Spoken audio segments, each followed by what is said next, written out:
Okay, yeah, so I'll start our presentation firstly by saying thank you for such a great presentation. As I'm sure everyone knows, I'm Charlie, and myself and my colleagues Sarah and Antoine are going to be giving our take on Mediapart and also the topic of media independence more broadly. In the first section, I'm going to be talking about Mediapart's model and... You can go this way so that you can see the... Yeah, of course. Yeah, so I'm going to be talking about Mediapart's model and the wider context of media ownership. So to begin with, we'll just introduce Mediapart, although it doesn't really need a reintroduction.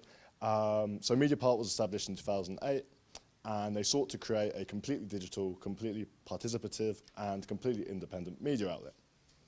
They've had quite a lot of success in achieving this, and as was mentioned earlier, they are now the third place French daily by subscriber numbers. What makes Mediapart so interesting, at least to us as a free, and I'm sure everyone else in the room, is their commitment to their independence and the real vigour in which they sort of protect this. And Mediapart maintains its independence in many ways, and some of these are by refusing state subsidies, by not allowing for any advertising on its websites, by establishing a not-for-profit organisational structure, and crucially ensuring that revenue is only generated by its subscribers and that key decisions are only taken by its journalists. We also thought it was quite important to take a step back from Mediapart and look at the wider context as to why Mediapart might be important. On the very right, we have a selection of French household name media outlets from television, radio, and newspapers. And on the left-hand side, we have the billionaire or the billionaire family, which owns them.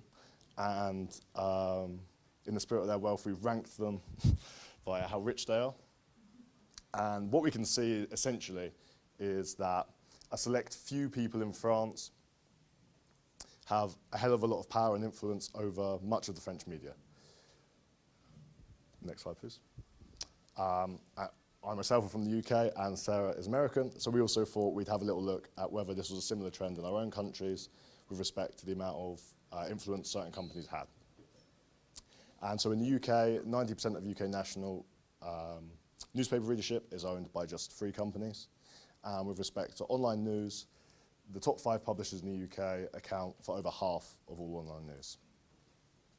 In the US, there's a fairly similar picture with 4 broadcast media companies making up 70% of the market share.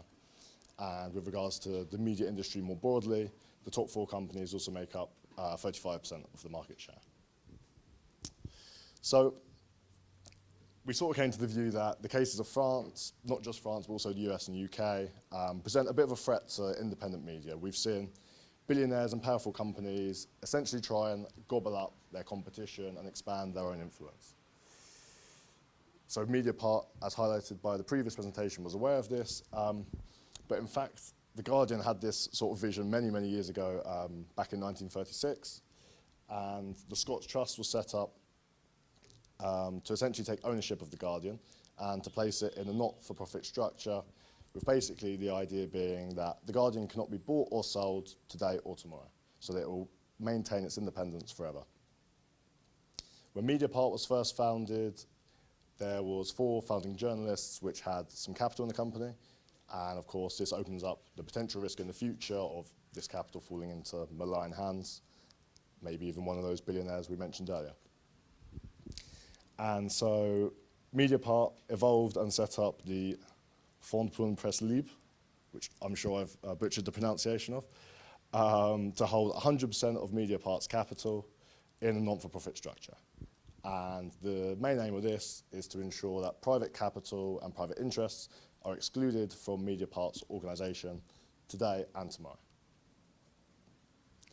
And the final point I'm going to make is, so I myself am much more familiar with how The Guardian works, and in our research on Mediapart and its organisational structure, it's often compared to The Guardian, and they're given what we would say is a false equivalence. And we don't think this is fair to Mediapart. They do like a better job even of protecting their own independence. So we created this table to show some of the differences between the two. Mediapart gets a lovely green tick for all of our 6 categories. As we've mentioned, there's a not-for-profit ownership structure, and they refuse all of these sources of revenue. The Guardian also has this ownership structure, but it does accept revenue from adverts, from private donors, money from AI, and from search engines. So our final point was, essentially, we think Mediapart does really well to maintain its independence, and it should even make this point even more so. And there's not to give this false equivalence with The Guardian to say.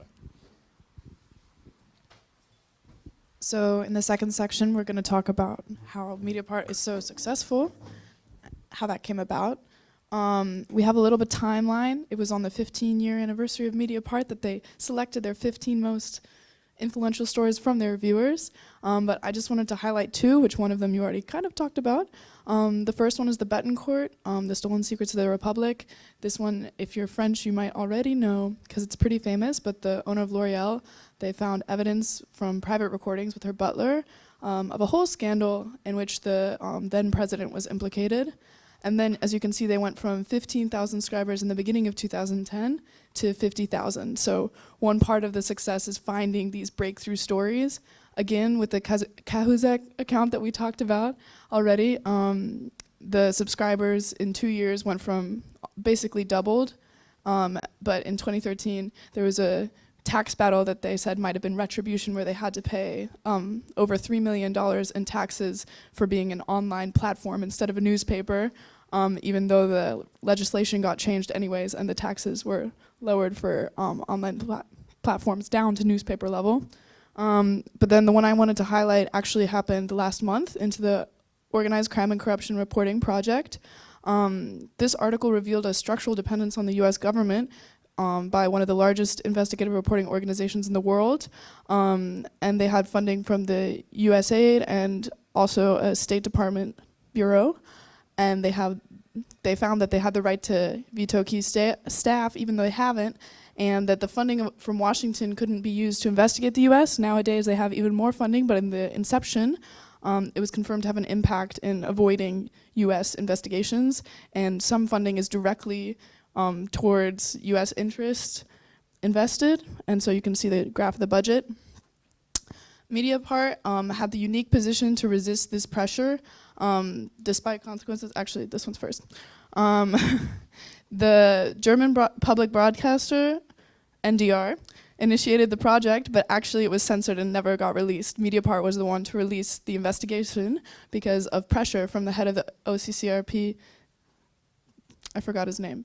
But Mediapart's been threatened with legal actions and accusations even against a journalist who was involved in publishing the article, but they stand by their values of independence, despite consequences, potentially. For example, the Modi party using this to discredit the organization doing the reporting, but they said, even though this is inevitable, that these revelations will impact press everywhere, it's better to be transparent and still publish than to give in to the pressure of either political retribution or of consequences on journalism, because that'll make it even more credible in the long run. Yeah. So let's maybe take a step back to understand why is such thing possible, to understanding the role of journalism and why should it be free. First, you can go back to the development of the bourgeois public sphere, where press appeared, and then until the mass media time last century. What is sure is that in both cases, media is a way of organizing society, and according to media studies, there are various theories about what exactly is the effect. For example, agenda setting. But thanks to the example that we made, that we showed from Mediapart, or for example the historical case in France of the Dreyfus affair, it makes clear that media shapes politics. At the same time, with the new social media, new technologies, there is this fact that the journalist representation are quite undermined. Not only these technologies not only undermine the revenues of journalists, but also the representation of journalists. You can maybe like phrase it with a sentence: the medium is the message. I'm sorry if you have heard it already a lot of time before, by Marshall McLuhan, that says that the technical sphere, so the new sphere, conveys a message, And by that way, some people could claim that journalists are the establishment, whereas journalists, the rationale of journalism is more about counter-hegemony and exclusivism, according to the literature. So Mediapart is, by the way, a great convergence of the two rationales of journalism, because it leads independent investigations, because it has a reader participation. And if we reframe that in the knowledge economy, the role of journalism, it reduces the information asymmetry by reporting investigations that have a high sunk cost, so it is difficult to sustain the business. This is also a public good for democracy, and if we can also phrase that by the institution reorganization or institutions renewal, that is the goal of democracy. Yeah, skip. And thus, we can say that this role is undermined by the privatization, as we say, of the capitals of the journal, of the government funding, because it gives a loyalty of the journalist to the owner. Julia Cagé proposed a model, a hybrid model between foundation, crowdfunding, and public companies to counter that. I think Mediapart falls somewhere inside that model. And also Baker argued for the dispersal of ownership as well to have a functioning journalism. Yeah, now we're going to discuss some other things. Yes, so Mediapart's place in the world came about not only because of the successful investigations that captured public interest, but also the specific French context, the failure of legacy newspapers like Libération, Le Monde, and Le Figaro in handling the online transition, unlike the German context. They ended up being sold to media giants, and then in general, a public distrust of newspapers. There's a long history of newspapers in France that we didn't have time to get into, but there's a relationship between journalism and the government, and in the social circles of elites. Even a book published called La Marthe Française, comparing it to the mafia loyalty framework. And there are strong foundations of the four co-owners. This didn't arise out of nothing. The four co-owners were all veterans of the traditional French press and also had starting investments, 60% of the co-owners and 40% from the Society of Friends, and two private investors that each contributed 550,000 euros of 2.9 million euros. So it's not exactly the grassroots organization, but they're supposed to be representing more than just the elites. And then the business model, of course, is subscriber-based with not the free articles and not published, not paid per article or beholden to advertisers. Okay. Yeah, to just name one challenge, we're going to talk about the digital problems that Mediapart face, because Mediapart tries to reach higher audience on social media to be more transparent, like other media outlets. It seems normal, also to capture new audience. At the same time, it might not be sustainable over time because social media are monetizing engagement. And Mediapart is not in control of that, nor any media. So I just take a screenshot in Instagram of one post, and the first comment we see is something about the discredit and the bad honesty of the journalist. So very negative for the media. And for example, for young people, to see that at first is problematic. And this is because, not because it has more likes, but because it has a lot of reactions in the comments to claim the truth back. Then we can try to understand how Mediapart could invest this struggle. For that, we would need to understand what's exactly happening. For that, I like to mobilize Mediology and of Régis Debray, that is talking about mediological evolutionism and how different media evolves across time. So this is just a summary of his works. You have media sphere grouping different mediums, the writing, printing press, audiovisual, digital, and all a list of attributes that is informed in his book. So these media spheres are interesting because it helps us to let's say understand how the interaction and the organizations are shaped by the technical supports inside politics, inside the economy. Thus, for example, with the printing press at the beginning of the history, the owners and the one who access printing press has a huge power because they had access to this media. They are called the mediocrats. You can think of Luther, for example. And at the same time, eventually, it led to the empowerment of other people because the technology diffused, because of education. It leads for some people to lead revolutions, etc. Thanks to the printing press. But with the new media, the digital sphere, it's different. So, and that's why I think it's interesting to study these media spheres, because it's beneficial to apply the counter-hegemony of the journalism rather than just studying ideology itself. Like the medium itself carries ideology as well. So for example, Régis Debray is framing that.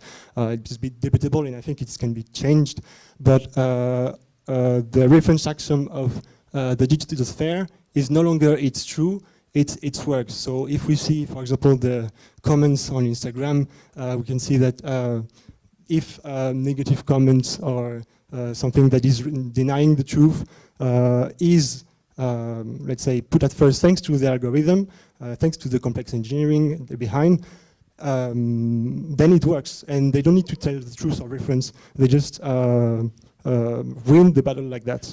So that's how new media can undermine the last medium, and that entering in circle of reactions to deny, let's say, ideological comments without reference is maybe a trap.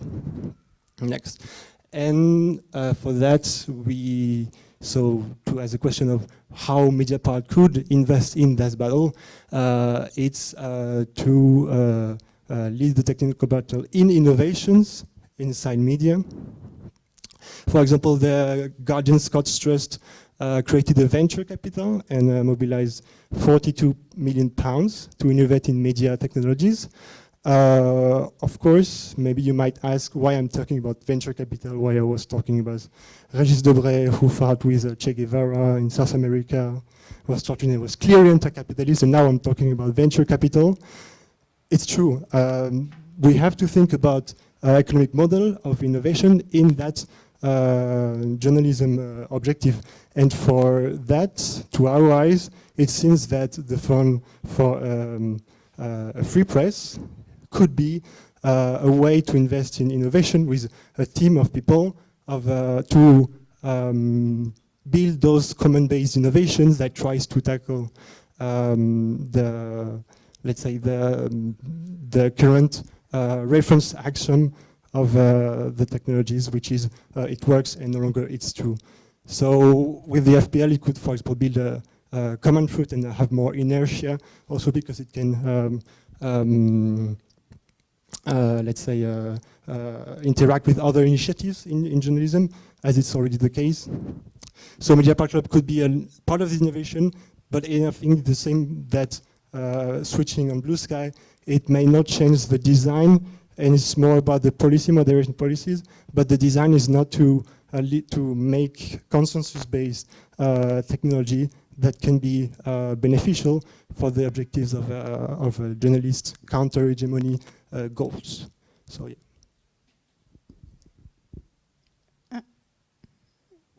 Yeah, well, the next slide is about the challenges facing Mediapart. Just to wrap it up so that we can ask you questions. Off the top of my head, we were talking about the transition from the last presidents. I'm glad you already talked about the transition from the last CEOs and the directing board. And then we had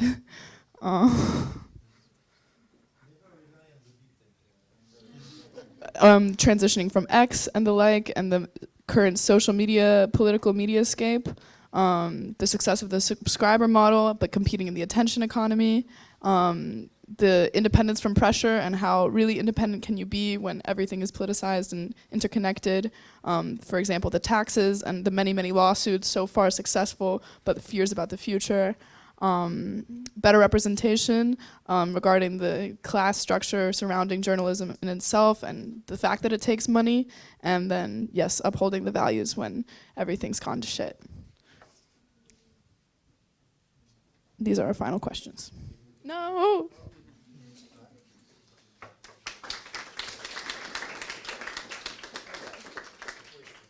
Yeah.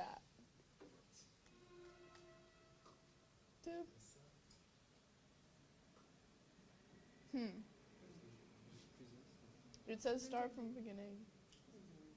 Okay. Quick recap. Yeah. You can read them, okay? Yeah, what is first? Mine is could the FPL serve, or did the FPL already serve innovation activity inside Mediapart or another organization linked, not necessarily high-tech, non-online innovation that can take advantage of the organizing potential in reticular media, so that means the digital media, given that the new forms of media redefine journalists' methods to get to their aim, and how much could it invest in that? Yeah. So my question was, how do you see the future for independent media beyond just Mediapart itself? And do you think we'll see an increase or a decrease in the number and size of independent media outlets, not just in France, but across the world? And mine was, what unique difficulties do journalists face today, especially with the changing political landscape, and how does Mediapart help navigate or transform these risks? What dangers or successes stand out with Mediapart or the field overall, and are there any changes you would make?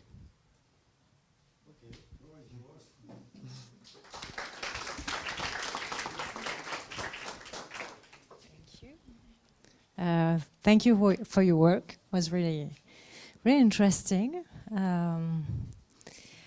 So that many questions. Okay. What unique difficulties do journalists face today, and how does Mediapart navigate or transform these risks? What danger or successes stand out? What are any chances? There are many difficulties, of course, that journalists face today. On the top of my head, of course, it's the same for many discriminated people.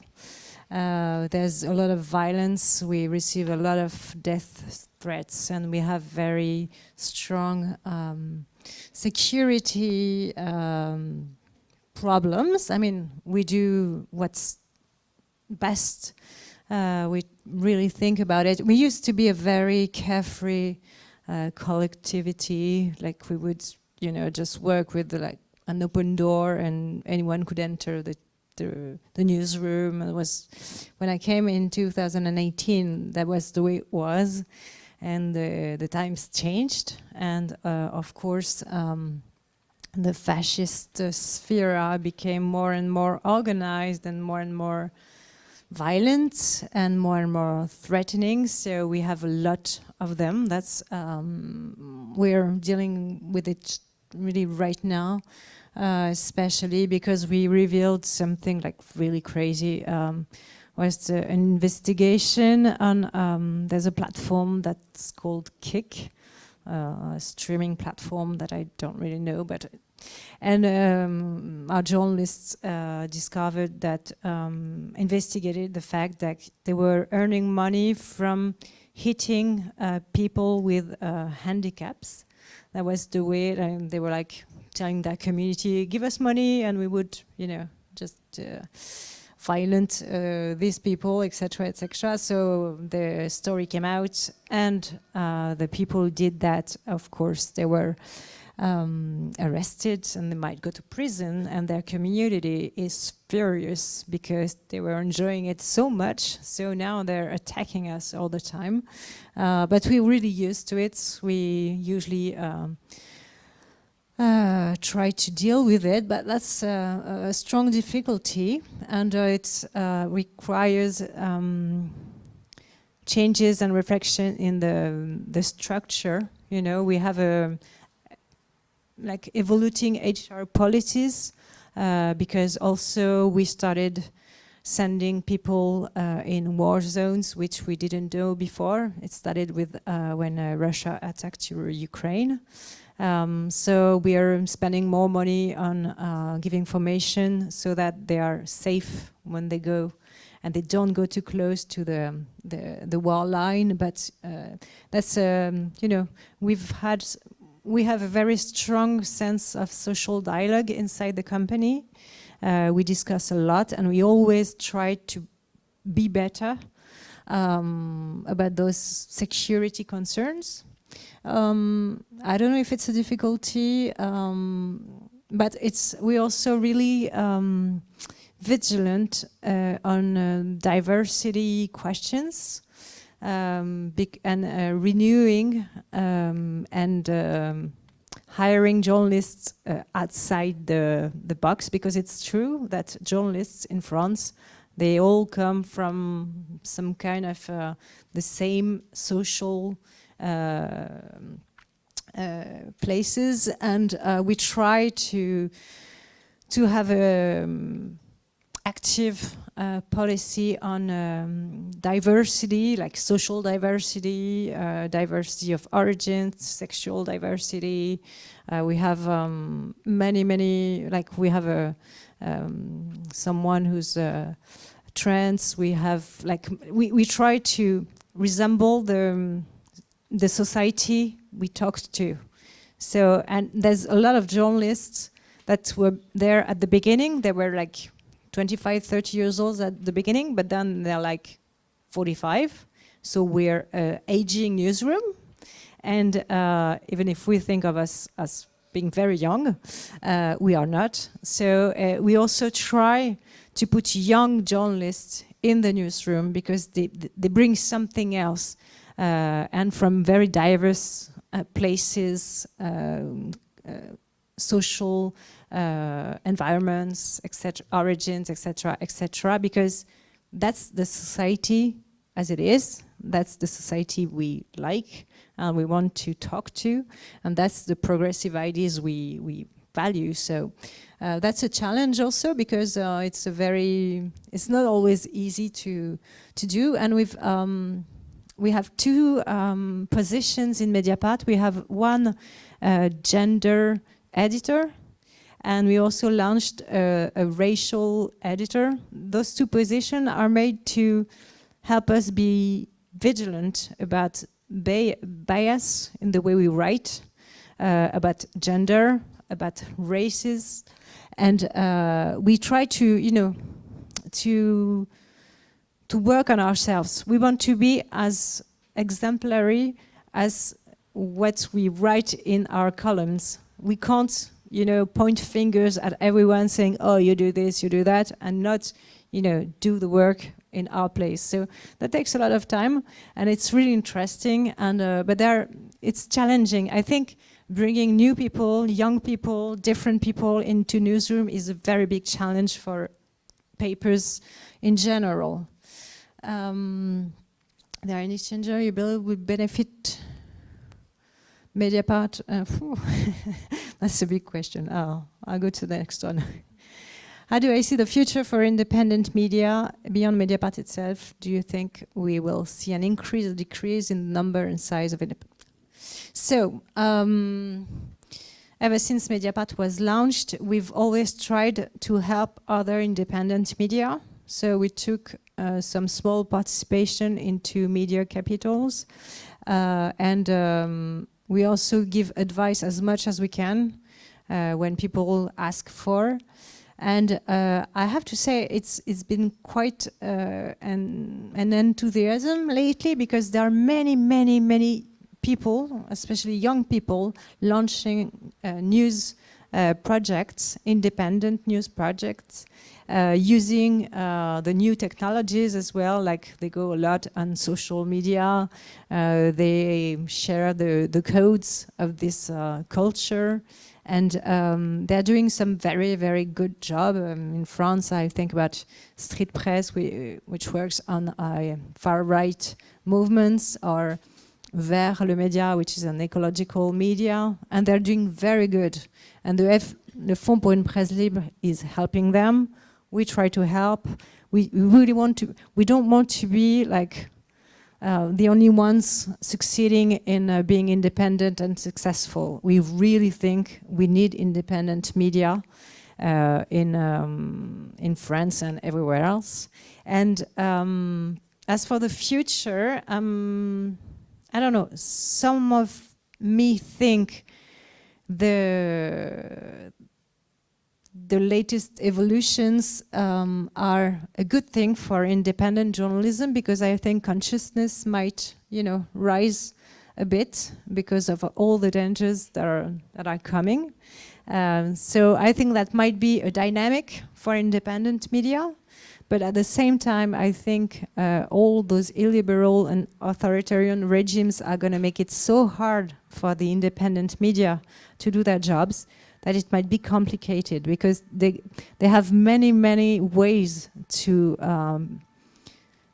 put difficulty into those media. There's also judiciarian harassment, like you put some media in front of court all the time, and it takes a lot of money to defend your media in front of courts.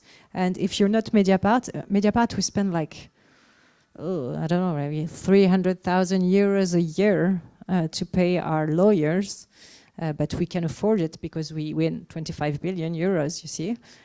So for the smallest and the smaller independent media, if you have like 3 or 4 trials, you might be dead, because they always go and appeal for donations from the readers. Usually works, but if you have too many of them, you can't stand. And if you are building strategies to defend yourself in front of the court, you don't have time to do journalism. And I'm talking about independent media that are like 4 or 5 journalists. They're very small, and they need all their time and energy to do journalism and to promote their work. So I'm a bit pessimistic, because if really the illiberal regimes go strong on independent media, there won't be many able to survive, I'm afraid. But I'm sure that there will be many people wanting to do some investigative and independent journalism. So we'll see about that. Did the FPL serve innovation activity inside Mediapart? Okay, so the FPL can't finance anything for Mediapart. It's a strict line. They can finance any other media, but they can't finance Mediapart. Innovation activity, high-tech innovation. I mean, they've been financing some technical developments for some media. Because it's usually what's missing the most. It's not talented journalists, like small media, they have that. But it's building technological tools that are usually also independent from, you know, like main brands, etc. And it's very expensive. Developing your application is expensive. Developing your the system you work on to make your website is expensive, etc., etc. And so the FPL have been financing this kind of developments, but the FPL is still short in money to finance this, because it's very expensive. So, and it usually gives like grants from 10,000 to 30,000, but it's not enough to finance very strong tech innovations. And there was another question after, I think. I don't. No, it's good. Okay, I see other questions here. Yeah. Hi, my name is Nikhil Rampal. I'm from India, and I was a journalist in India for 6 years. And I have some questions regarding the independence and freedom of press and governance. So first of all, the idea that taking the money from government is wrong is somehow also undemocratic, in a way that if you look at the example of BBC, right? So BBC is funded by the taxpayers, and yet it has continued to be as unbiased and free. So that is one. And also the billionaires, like we agree that all billionaires are bad, but some are better than others. You look at the case of Michael Bloomberg. he ran Bloomberg without having much political interference, and it is also very unbiased compared to other business organizations which do not have ethics and all of that. So that is one disagreement on that part. And on the funding part, so in India, we had this great difficulty. I was working in a startup. I was working for an unbiased political digital news portal called theprint.in. And our biggest contender were propagandists. So I wanted to ask, so the numbers of propaganda websites, the ones which are throwing free news, free links, free everything, they were publishing all praises of the governments. Or there will be propaganda websites which will be publishing all sorts of anti-government narratives. So when your readers are biased, when your audience has a biasness themselves, how do we guarantee that the subscriber-led model is also not unbiased? For example, if I don't know the ideology of Mediapart, but if of the 200,000 subscribers that you have, all of them are left-wing subscribers, and the day you publish some report which criticizes a left-leaning politician or some policy of the left that destroyed environment or coal mining or something, then do you also risk losing subscribers, or you would not choose to publish such stories? One. And second question is on the digital platforms. So what I have seen and what we have worked as newsrooms, it's the content that always sells. So the advertisement-led model, first question is, do you use YouTube? Are you on YouTube? Yes. Is your YouTube channel monetized? No. No, your YouTube channel is not monetized. So the thing is that when, yes, sorry, just small, I'll keep it small. The thing with digital media is that the numbers matter because they're also driving forces of revenues. And like in the presentation also, Antoine mentioned that the press not just only needs to be free. What's the point if the propaganda is being spread like wildfire, while for quality journalism, I have to pay 10 or 12 euros a month, right? So what's the purpose of media in that case, right? Sorry for being... Usually we collect questions, but I think we already collected. Yeah, on your first disagreement, of course, public service media are useful but and important, but they're not independent. I mean, they have a public service mission and they do it pretty well, but they're not independent, like the budgets in France of France Télévisions and Radio France, which is a public service broadcast in France. They're going to be very reduced this year, and that makes them pretty fragile to pressure. So it's hard when you're financed by the government to be completely independent. It's easier when you're financed only by your readers. About the question of writing about, I mean, we write about any fact that we think is of public interest. So we don't choose.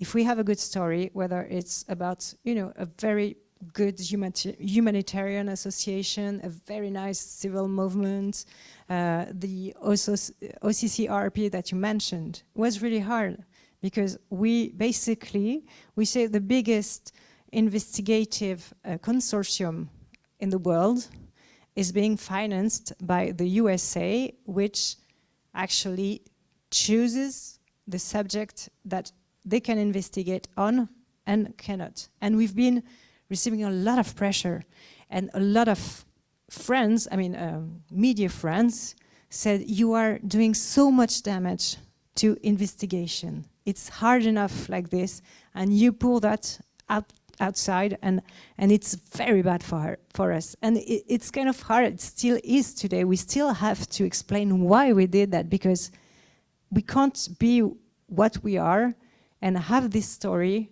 and not publish it because we think it's gonna harm some interest that we actually share values with, because we believe in investigation. But when we discover that it's completely hidden from the journalists that work in this consortium that the USA are financing and, you know, giving some insights about what should be investigated or not, we have to publish it. But it's been very painful lately, and the journalist Yann Philippin it's hard for him because he's getting attacked, but we had to publish it, and we were the only ones who did. And we also publish about left-wing parties in France, which creates a lot of anger sometimes from our subscribers, especially when we write about La France Insoumise, which is a radical left party, I would say. And they get mad. They write to us. They say we're saying nonsense and we are biased and we are harming the cause, etc. But we still do. Sometimes we lose some subscribers, but remained loyal to our values. And that's how I think we make our legitimacy strong. And we have some readers and subscribers that are from the right side, even far right readers, because some of them, if they're intellectually honest, they don't agree with us, but they know that what they read is true. So they respect the journalist's work. And what was your third question? Propaganda versus quality news, very important. You have to pay for good information. Yeah. You don't have to pay for propaganda. Yeah, that's a huge problem. To make it, the regular price for Mediapart is 12 euros a month, but we also have a lower fee at 5 euros a month that you can subscribe to if you think that you don't have enough money to pay 12 euros, and we don't ask for any document, or whether you're a student or you're unemployed, etc. You just say, oh, I can't pay, I will only pay 5 euros a month. And that fee hasn't changed for 17 years because we want to make our journalism accessible as much as possible, but we also need to live from it. And it's very often that we have some free content as well. Most of our videos are for free. Some very important articles, we put them for free also. and we try to, I mean, we can't fight all the misinformation that's for free elsewhere. It's like we can only say where we stand at from where we talk and, you know, just defend our work. But it's not enough to really opposite the free propaganda and also disinformation that's online everywhere now. You have an English version too, right? Yes, but we don't publish, I mean, we publish some pieces because we don't use artificial intelligence so far, unlike many others. So we have two real English translators, but they publish only a few pieces, and it's not very, very famous. We don't promote it so much, but we might at some point develop our English version. Okay. Okay. We'll group 2 or 3 questions and then. Hi, I'm Lou from France. I was reflecting on how the job of journalists, like many other jobs the last 30 years, but got precarized, like a lot of insecurity, and it's hard to get a stable job, like a CDI. And you mentioned, I think even yourselves, that most big media take on journalists going out of the 3 top media schools in France. So what are the kind of ways that you see for young independent journalists or journalists that doesn't fit in that mold, or to create more diversity in terms of journalistic formation, especially because this top media journal school don't really see something we see as a priority. We can talk about ecology, that they don't really format journalists, young journalists, to be educated on. And Vers le Média in a conference was mentioning this. So this is my question. And also, I saw yesterday the Sarkozy documentary Mediapart made. Crazy first. And second, I wanted to know what was the intention behind making a documentary versus just article, and how hard was it to resist the pressure when the police was involved and the government was involved at such a high point? Okay, I'm Romain, also from France. I had quite a similar question from Nikhil, like that the one Nikhil asked, because so you refuse public subsidies, like because of the situation of the public services in France. But I remember that in some radical left-wing programs, such as the one from Mélenchon in 2022, like there were plans for neutral subsidies to the press. Would you have accepted public funding of that kind?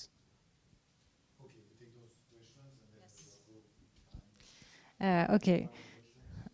So yeah, there's a lot of precarity for young journalists, and it's getting worse and worse. All studies shows that, and also there's there are some renowned school, but I think there's so many ways to do journalism now, and I see a lot of young people, like really brilliant young people that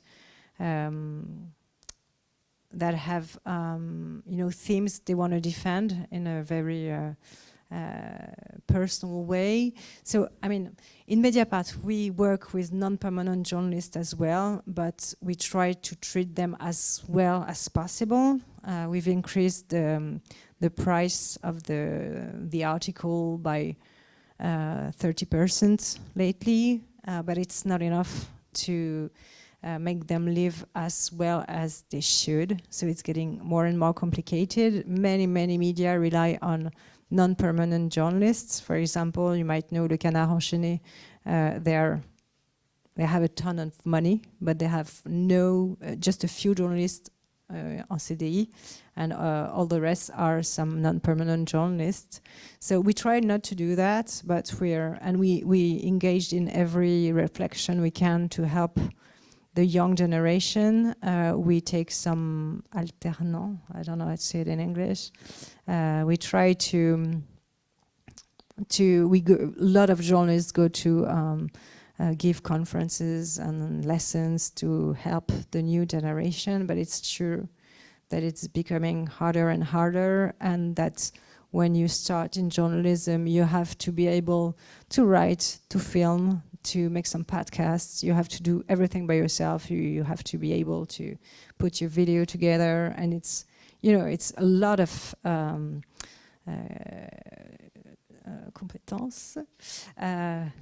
competency and skills for very few money. So I mean, yeah, it's a hard job. But in Mediapart, when we hire someone, it's always en CDI and with good salaries.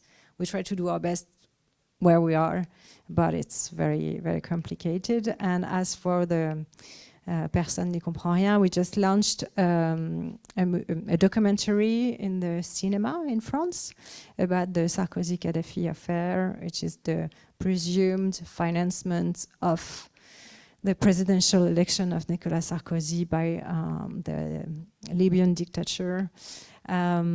We wanted to do that because it's a very complicated story.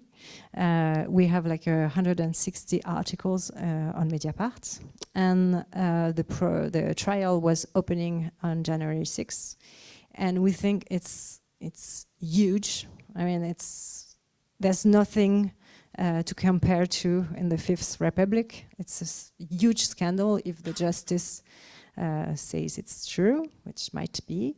And we wanted to make sure that people could access the story and understand. And it was an experimentation because we don't usually do movies. And we did participative financement. We asked people to give money if they wanted to see that movie.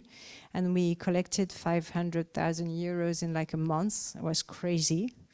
And the movie is doing really good. A lot of people are seeing it and are very happy because they get to understand. The title means no one understands anything about this.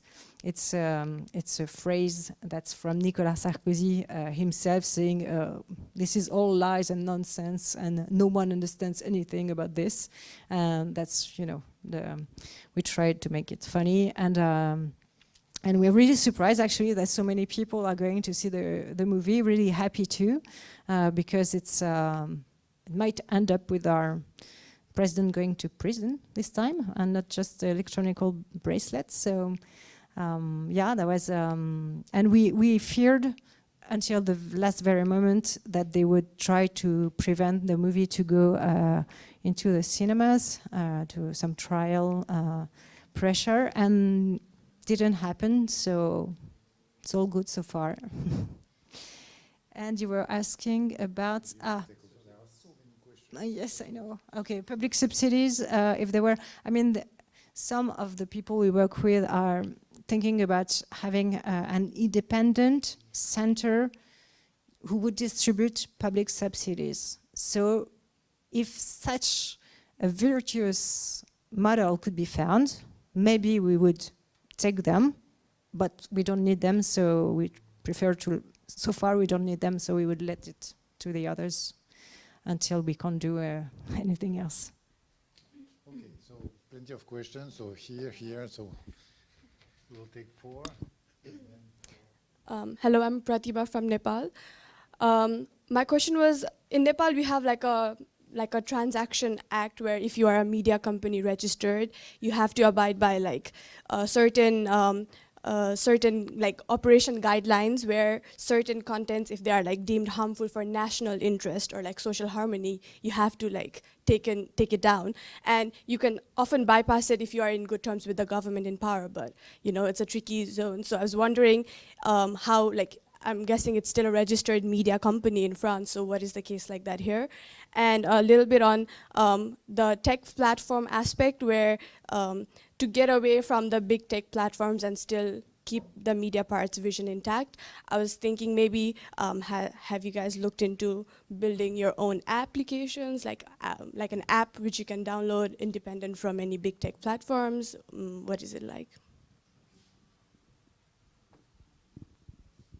Hi, I'm Arthur from the Netherlands, and I was wondering, it's more of like a strategic question in the sense that nowadays, like the mainstream and independent media are often painted as like left-wing by far-right parties. And I was wondering how you guys view your own role within this media landscape. Is this a term that you like to embrace or that you want to fight as a media outlet? Yeah, and also more largely, like how do you view your own role within the media landscape? Hello, I'm Thomas from Norway. Also a question a bit similar to what Romain asked. It's about like what political decisions can be made or what policies can be implemented to avoid concentration of the media, do you think, and to support independent media? Like, yeah, I guess this fund thing Romain was talking about is one thing, but especially both in countries where, like in France, where the far right is gaining influence because of this media concentration, but also countries where this hasn't happened yet and there's a danger that it would happen. Like, what should you do to avoid it Hello. First of all, thanks for the presentation. And I was wondering if these, like, how is the environment with this other smaller independent media? If there is a bit of doubt from them towards Mediapart, or if they think it's great, the fund. Yes. Okay. Thanks.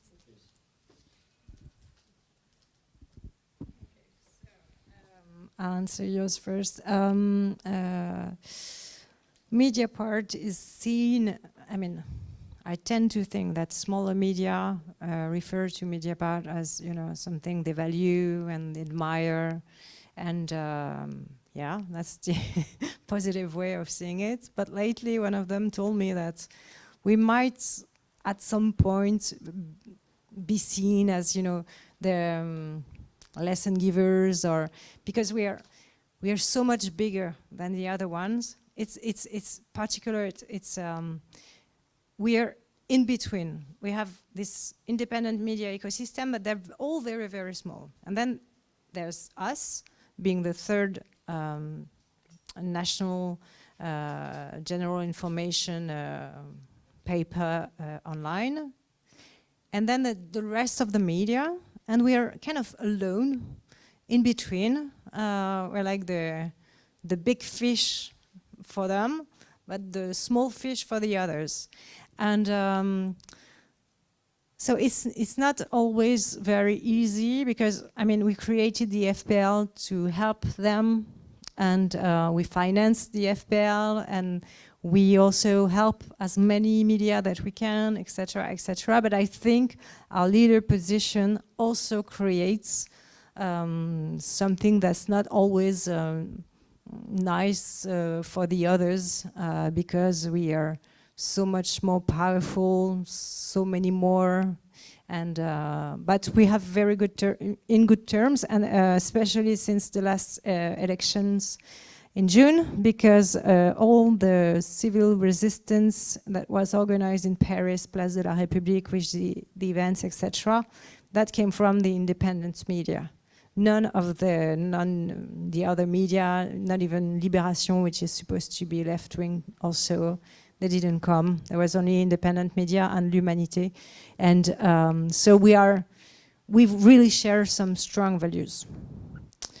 No. Your question was about what could we do on a national scale? That's complicated, because there were what's called les États généraux de l'information, information general discussion, that was organized by the government a year ago. But we think that it's not the government that should lead those discussions, but the parliament, the representative of the real people. And so we organized some independent press talking, and we made up some proposals. But as far as I know, only a few proposals are being retained by Rachida Dati, the Minister of Culture, and it's not going anywhere we want it to go. I mean, it's not that they don't care about concentration. I think it's supported because they're friends with those people. There's always this discussion in France about public service media also. So there's no political willing to change that for the moment. So there could be a lot of ideas to make sure you could make it mandatory for the newsroom to have a vote for or against the director of the publication. In Mediapart, the director of the publication is a journalist. He's the one responsible in front of the justice about what's written in the paper. But it's really rare. Most of the time, it's a non-journalist person. It's a representative of the owner. And so if the representative of the owner says, oh no, this paper, no, I don't want because it's my friend, etc., etc., it can put a big pressure on the newsrooms. And there could be some very simple rules that you could establish, that the newsroom have a right to vote for or against the director of the publication. But even that is complicated and is not so well appropriated by the media. So it's kind of subjects that will take a long time, I think, to evolve, and I'm sure it's not in the next years, because I'm pretty pessimistic about what's going to happen in France and in the media in general. Yours was about, sorry. Yes, yeah. Yeah, that's really people from the far right that paint people, the media being all from the left wing, mostly, because not so many of them are actually, from my point of view. And we, Mediapart, we say we're not from any party, from any side. We write stories about, you know, even structures that we value, etc., etc. And we're not here to do politics. We're here to give out facts. We don't want to convince people to think this or that.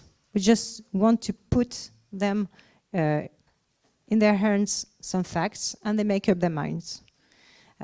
So it's and in general, I think it's really false that the media are left-wing. And I read something that's pretty critical and worrying. CNN, who's supposed to be a Democrats channel in the USA, lost like half of its audience after Trump was re-elected last month. And it shows that, and Tom Sum, the boss of the channel, he gathered his main journalists and he told them, okay, now you stop editorialization, you stop, you know, like being too much Democrats, because we're going to lose everything. So it's not that true. Like many media leaders, they're turning their vest. I don't know if you can say it in English, but they're turning their vest now because business is so complicated. So yeah, and we are seen as left, radical left, but we don't. I mean, we just talk about facts. And Nepal now. First question was about how in. Yeah, in France you have an agreement when you're a media. You have to go through a commission, Paritarian commission, that gives you an agreement for 5 years.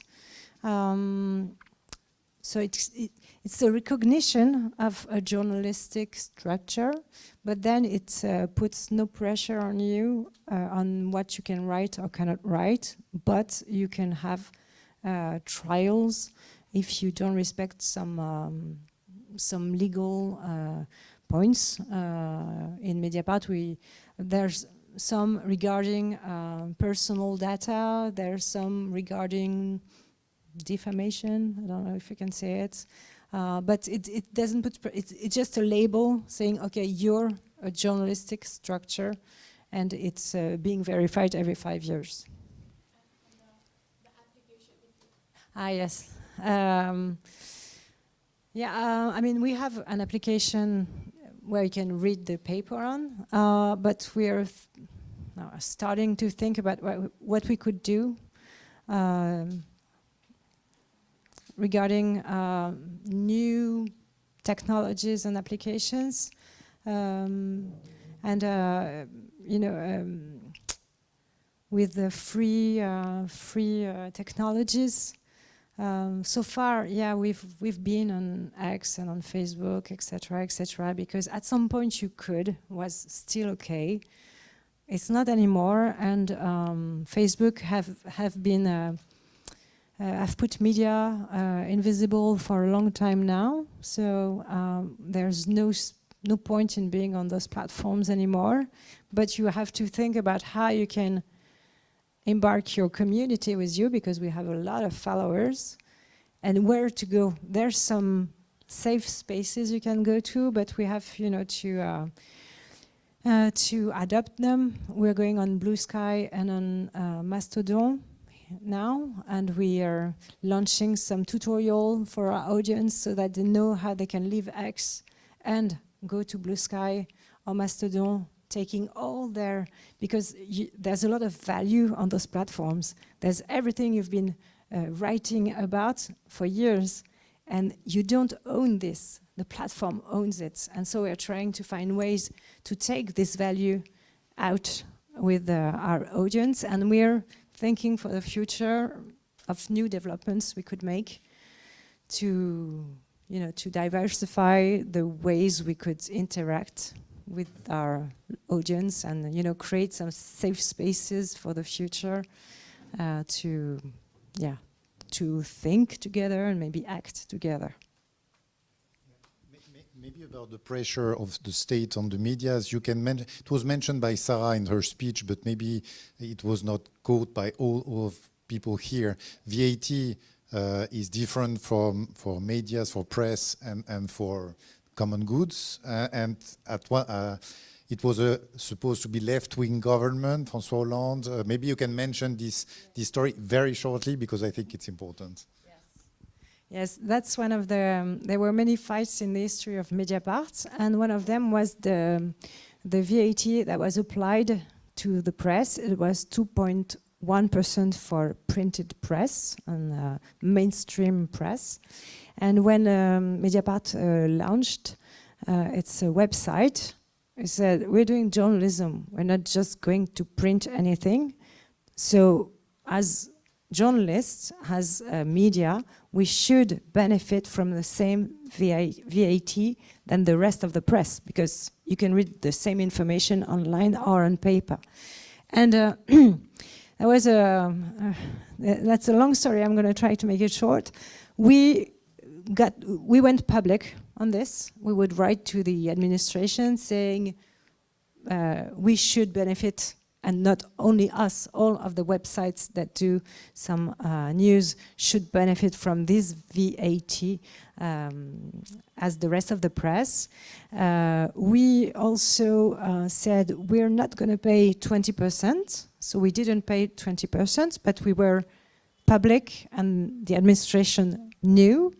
And at some point, when and Nicolas Sarkozy had said in 2008, so just when we launched, we are going to put all the VATs at the same level, 2.1%. So we thought it was okay, And after we launched the story about Jérôme Cahuzac, we have no proof there's a link, but we have severe doubts. Yes. We had the administration came for a control on our accounts, and everything was all right except for this VAT. And so they told us to pay the VAT at 20% that we should have been paying, even if the legislation was just turning around at the moment. We think at that point they thought that was going to be the end of Mediapart, because they thought we didn't have the money to pay. But we had been making some reserves, so we were able to pay without shutting the newspaper. And we went to trial for many, many years, and we still are in trial about this, because first trial we won. Second trial, there was an appeal. The state made an appeal and we lost. We tried to go en cour de cassation and they didn't take our file. And we are now in front of the Cour européenne des droits de l'homme, European Court of Human Rights, because we think we haven't been heard as a normal structure, a citizen. We think there was a bias because it was Mediapart. And so we are trying for our honor, and also because we would maybe get back some of the money we gave. We are still fighting about this, but that's a big, big way of pressure for the media. It was really intended to kill us. It didn't, but it could be the ways that the far right does it when it comes to power, and a lot of media won't be able to resist that. Okay. Questions? Yes, and it was under the left wing, François Hollande presidency. Thank you. There was a question about ecology and the ability for the press to deal with this problem, and for the journalists to understand those questions. And I want to know what you think about that. Is there any other question? Yes. the opportunity. During the break, I mean, okay? Oh, okay. No frustration. No, it's just to ask because I thought that a lot of journalists use Twitter to gather information, collect at the first steps. I just wanted to know like what's happening now and yeah, if it's true. About ecology, first, that's one of our main priorities in Mediapart. We think it's a main topic. We've multiplied the journalists working on ecological investigation because we think it's an absolute priority. And we are happy that other independent media are growing also on these topics.